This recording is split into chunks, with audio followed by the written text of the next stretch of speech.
I'll just put my mic on here. It makes it easier. Maybe you can put it and enjoy and relax.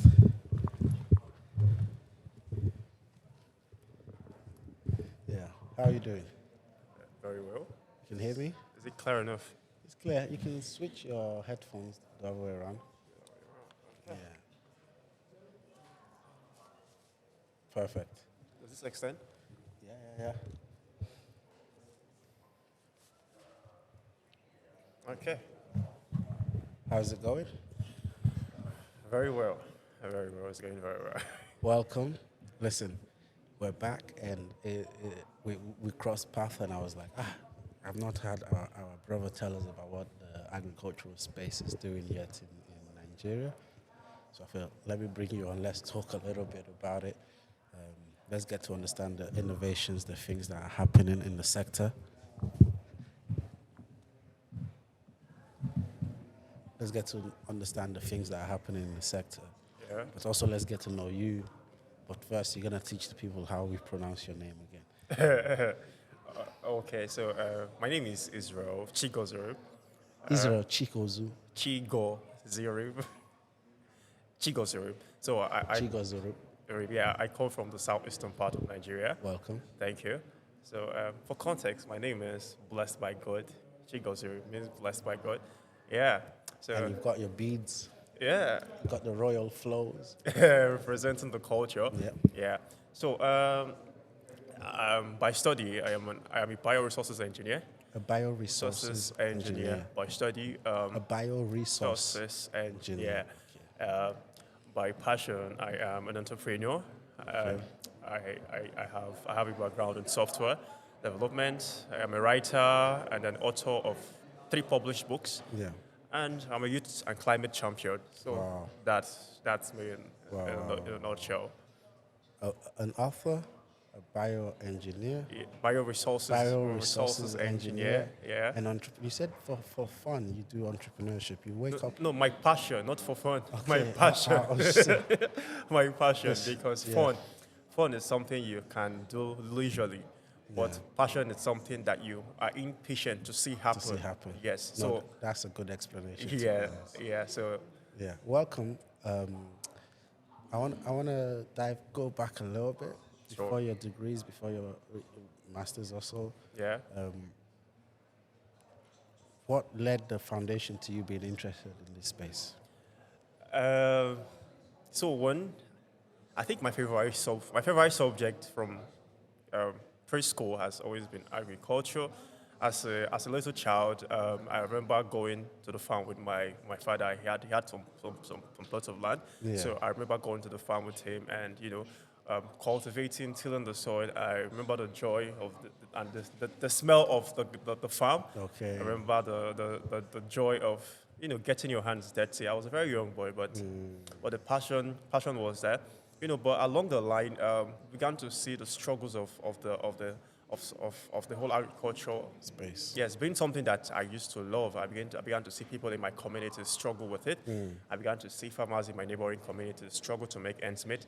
I began to see what was once something people did with joy in their hearts, something communities came together to do. I began to see them taking their hands off the plow and trying to find alternative ways. Yes, you begin to see people, youth leaving the country, going outside. I even had the story of people who left Nigeria to go to places like Brazil and Afghanistan to go and farm. So you begin to Why? the paradoxes. So Africa, we are rich.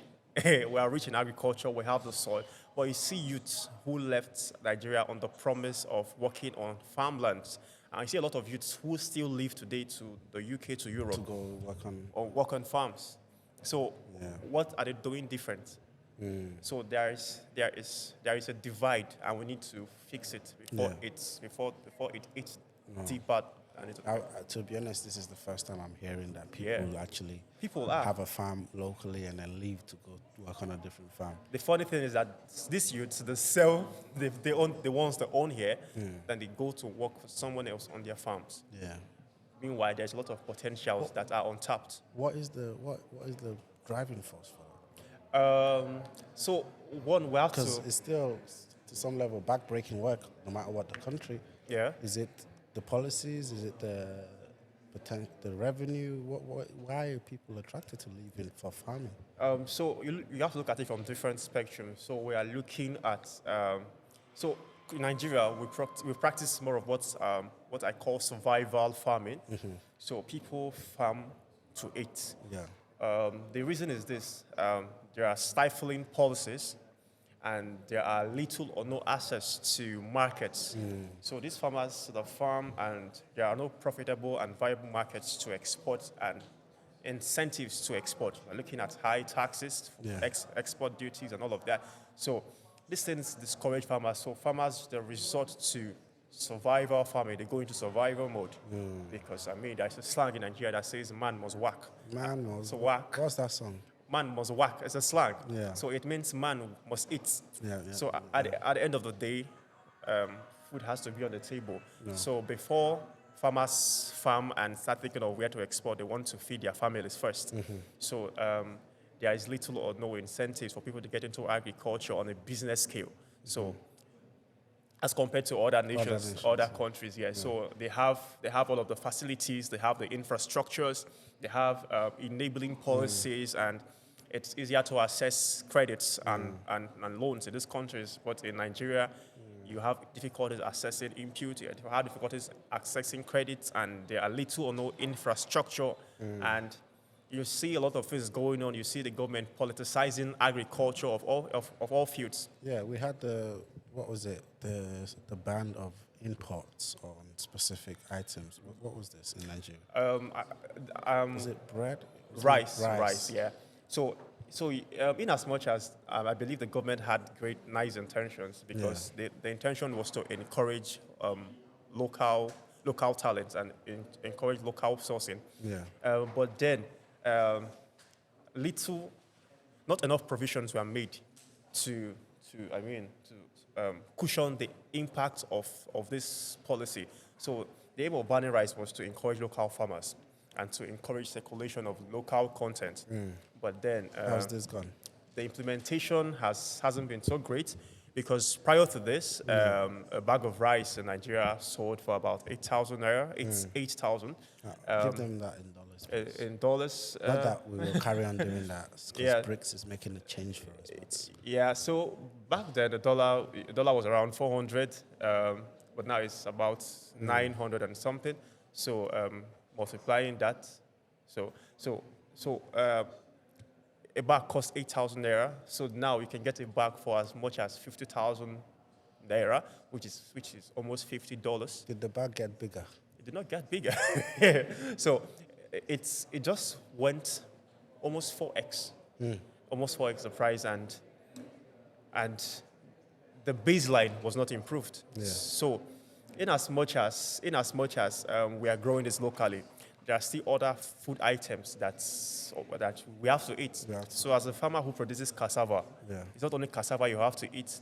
So you see a ricochet effect of the increase of one commodity on other commodities. Yes. So there is a dominoes effect. So it hits the other ones. So a cassava farmer has to eat rice. So because he needs to afford to eat rice, he increases the price of cassava products. Because he needs to buy plantain, he increases the price of cassava products. So there is a dominoes effect on this. Wow. No, that's very interesting to know. I hope that the idea of banning imports work because it's necessary. It's necessary for the future. Yeah. And I hope that gets better implemented. Yeah. But away from that, I know you do a lot of work around financing. Yeah. Tell me about this. And you were trying to tell me a story a moment ago. And I was like, wait, let's be on the pod first. Please share with me that story. Remind me again what? Just about how you talk about where the wealth is. Oh, okay. So I was having a conversation with somebody in this conference, and this person was like, "Oh, you're into tech, so I'm sure you have all of the money." And I told her no, because she's a farmer or she's a farm manager. She said, "Oh, you have the money." I said, "No, you people have the money. You people are the farmers. You people are the custodian of Africa's wealth." What we do is basically to help you unlock that wealth, helping you unlock and achieve maximum and optimal yields, reduce your input cost. Yeah. So that way, at the end of... Explain what you mean by input Input cost. Input cost. We're looking at You don't things want like people to break. You don't want to kill people now. yeah. These are just people watching on YouTube online. Yeah. So input cost. We're looking at things like fertilizer. Educated men are just here to destroy us. Said input cost. So input, for every input there's an output. So in the farming Inputs. inputs, yeah. Oh. Inputs. I heard input. I was like, where are we going? Inputs, yeah. Okay. Input cost. So, Okay. So for every input there's an output. So so to get maximum yield, you have to put in fertilizers. Yes, you have to put in mechanization Okay. and all of those things. So Yeah. by offering precision tools to these farmers, the cost of fertilizer or the amount of fertilizer applied is reduced drastically. So that's basically what we do. We offer farmers with precision tools to enable them with precise fertilization. What organization do you do that with? Oh, I am the founder of Riwe Technologies. Hey, we have a founder on the podcast. If you're hearing it, can you believe it? So I am building Riwe Technologies, and our mission is to support smallholder farmers, helping them achieve optimal yields, Wow. reduce input costs, and mitigate risk. So we provide them with solutions that range from extension softwares, agronomic data, financial tools, and crop insurance. Wow. Yes, because we need to unlock that wealth, like I said. So we need to unlock that wealth, and we need to do all it takes. So we need to, on the side of input, reduce it. Yeah. On the side of achieving optimal yields, we have to increase it as well. So this entails implementing good agricultural practices, because we need to first bridge the knowledge gap, which is where farmers are lagging. So there is a knowledge deficiency. There is a widespread adoption of outdated practices and legacy practices that are unsustainable and harmful to the ecosystem and environment. So we need to bridge the knowledge divide. We need to bridge all of these deficits, and we need to improve the baseline, and we need to provide farmers with data and tools to make informed and smart decisions that are eco-friendly and sustainable, and that would also help them get to profitability. Sounds like you're doing an amazing work, and that's what matters for sure. Yeah. And it sounds like you're helping farmers and helping the nation in general. And the planet. And the planet as well. So that is amazing. Thank you.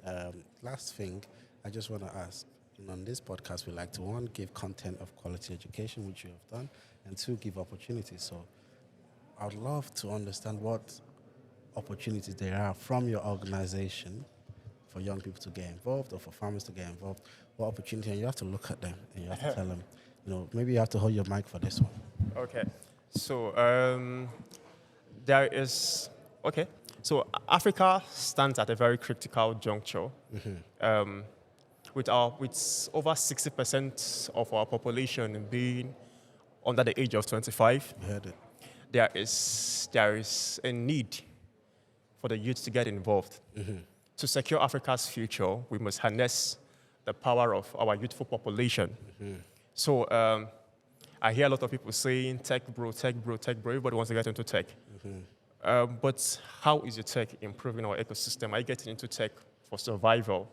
Or are you getting into tech to better the African economy? Because if everybody's getting into tech to earn FX and dollars, what is happening to the baseline of the economy?